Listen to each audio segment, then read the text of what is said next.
రమ్యశ్రీ ఎవరు? పక్కింటి ఆంటీ. ఆవిడ నంబర్ మీ మొబైల్లో ఎందుకుంది? బట్టలాడడానికి వెళ్ళినప్పుడు పరిచయం అయింది. నంబర్ ఎందుకు తీసుకున్నావు? వడేలాలు పెట్టడానికి వచ్చినప్పుడు కాల్ చేస్తానంది.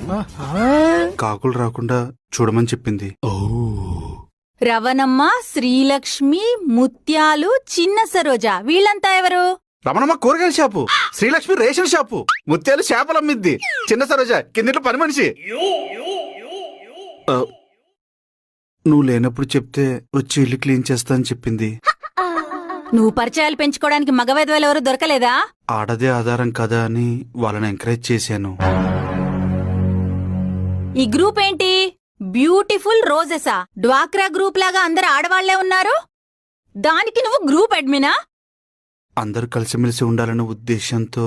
మరి నన్నెందుకు యాడ్ చేయలేదు? తులసివనంలో గంజాయి మొక్కేందుకని.